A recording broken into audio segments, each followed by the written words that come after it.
अस्सलाम वालेकुम दोस्तों, कैसे हो? मुझे मेरी आप सभी से हो गया। आज जो हम बात करने वाले हैं उन लोगों के हवाले से बात करेंगे जो लोग सऊदी अरब में, कुवैत में या फिर किसी भी कंट्री में इलीगल तरीके से रहते हैं।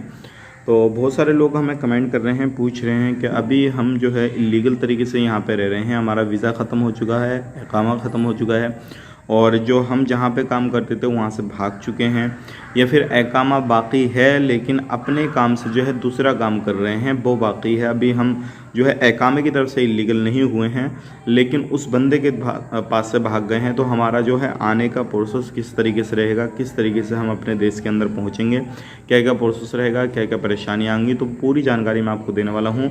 अगर आप इंडिया में रहते हैं, आप वहाँ पर जाने के बाद में ये काम करेंगे तो आपको भी परेशानी आएगी, तो भी ये वीडियो देखते रहिएगा।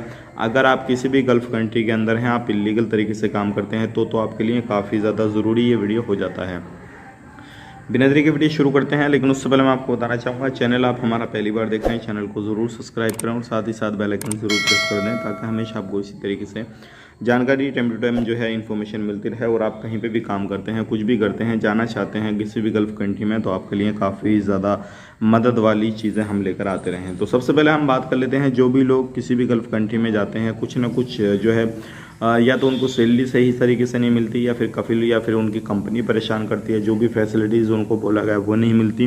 तो कहीं ना कहीं कोई ना कोई मजबूरी में आने के बाद में बंदा जो है वो गलत कदम उठा देता है, या फिर उसके जानने वाले बोलते हैं कि भाई यहाँ पे आ जा, कमाई अच्छी है, तो वो सारी चीज़ें होती हैं। उसके बाद में बंदा जो है उस जगह से भाग के दूसरी जगह चला जाता है। तो देखिए, अभी मैं आपको बताऊँगा अभी क्या स्थिति चल रही है। पहले का माहौल और अब के माहौल में ज़मीन आसमान का फ़र्क है। अगर अभी आप नए वीज़ा पे जाना चाहते हैं, आपके माइंड में ये चीज़ है भागने की, तो इसको बिल्कुल बाहर निकाल दीजिए।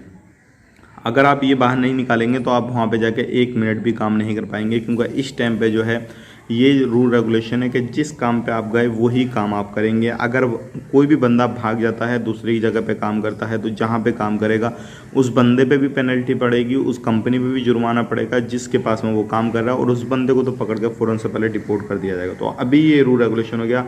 पहले इतनी परेशानी नहीं थी। पहले क्या था, बंदा भागा, कहीं पे भी जाकर काम लग गया, बंदे ने काम किया, पैसा मिल गया, सारी चीज़ हो गई। अभी क्या है, उसको पैसा मिलने में भी परेशानी हो रही है। और सबसे बड़ी बात क्या है, आप विदेश के अंदर मेहनत कर रहे हैं, सब कुछ कर रहे हैं, अगर आपका कोई भी पैसा नहीं देता है तो आप लीगल एक्शन नहीं ले सकते, क्योंकि आप खुद इलीगल हैं तो लीगल एक्शन क्या लेंगे। सबसे बड़ी परेशानी ये है। तो ऐसे लोगों के पैसे भी खूब ज़्यादा मरते हैं, लोगों को पेमेंट भी नहीं होता और परेशानी अलग आती है। तो आपको भागना कभी भी नहीं है। लेकिन जो लोग भाग चुके हैं उन लोगों के लिए मैं आपको बता देता हूँ, अगर आपको परेशानी हो रही है, कफिल आपका कंपनी आपकी परेशानी कर रही है ना, तो उनसे हाथ पैर जोड़ के जो है उनसे फाइनल एग्जिट लगवाएं, दोबारा से नए वीज़ा पे जाएं, तो आपके लिए काफ़ी ज़्यादा बेहतर रहेगा। अगर भागेंगे तो पूरी लाइफ आप कभी भी जो है उस देश के अंदर नहीं जा पाएंगे, क्योंकि अब जो भी बंदा इलीगल होके आ रहा है किसी भी कंट्री से, उसको हमेशा के लिए वहाँ से बैन किया जा रहा है, वो उस कंट्री में नहीं जा सकता। अब जो लोग इलीगल तरीके से काम करते हैं उनके पास में 2 ही ऑप्शन है।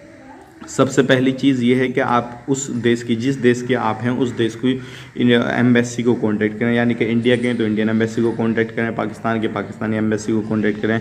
उन्हें कांटेक्ट करके वो आपकी मदद करेंगे, वो आपको गाइड करेंगे किस तरीके से आप वहाँ से निकल सकते हैं। दूसरी ये है कि जहाँ पर भी पकड़ धकड़ चल रही हो तो आप उनके सामने आ जाएँ, वो आपसे डॉक्यूमेंट्स वगैरह, यानी कि जो भी ID वगैरह वो प्रूफ मांगेंगे, आपके पास में नहीं होगी तो वो आपको वहाँ से उठा के ले जाएंगे, जेल के अंदर डालेंगे, 1-2 महीना वहाँ पर रखेंगे, और रखने के बाद में जब तक आपके डॉक्यूमेंट्स कंप्लीट नहीं होते हैं उसके बाद में वो आपको भेज देंगे। तो ये 2 तरीके हैं, तीसरा कोई भी तरीका नहीं है। आप सोच रहे हो कि भाई हम तीसरा तरीका निकाल के आ जाएंगे, नहीं हो पाएगा। बस यही 2 तरीके हैं। उसके बाद में आप या तो अपनी कफिल के पास में जाके हाथ पैर जोड़ लें, सारा कुछ कर लें, भाई हमें माफ़ कर दो, ये कर दो, वो कर दो, वो आपका जो है जो भी अगर उसने केस किया हुआ हो तो वो वापस ले लेगा, आपके डॉक्यूमेंट्स वगैरह कंप्लीट करवा के जो है आपको फाइनल एग्जिट करके भेज देगा।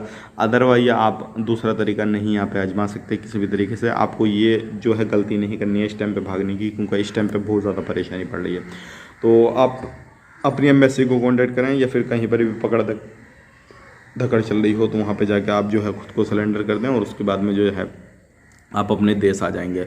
और जब तक नहीं आएंगे, अगर आपके कफिल ने, आपकी कंपनी ने कोई भी गिरामा वगैरह, जुर्माना वगैरह या कोई भी केस आप पे डाल रखा है, जब तक वो फाइनल नहीं होता है, जब तक आप नहीं आएंगे, इस चीज़ का भी ध्यान रखिएगा। वो फाइनल होने के बाद में ही आपको फ़्लाइट मिलेगी। ऐसा नहीं है कि वो फाइनल हुआ नहीं और आप अपने देश में आ गए, ऐसा भी बिल्कुल नहीं होने वाला है। तो अब काफ़ी ज़्यादा सख्ती है। आप अपने काम से अलग ना जाएं, जो आपको काम मिला हुआ है उसी काम को करते रहें, उसी में टाइम पूर्ति करें और उसके बाद में आ जाएं अगर आपको परेशानी ज़्यादा ही है तो, ठीक है ना। तो ये थी आज की कुछ जानकारी जो कि मैंने आप तक शेयर कर दी। वीडियो अच्छा लगा वीडियो को लाइक कर दें, जितना हो सके इस वीडियो को आगे शेयर कर दें ताकि लोग जो है गलत डिसीज़न अपना ना ले पाएँ, सही तरीके से अपने कहीं पर भी रहते हैं कुछ भी करते हैं सही तरीके से कर सकें और अपने लाइफ को आसानी से गुजार सकें। आप अपना ख्याल रखें, टेक केयर, बाय बाय।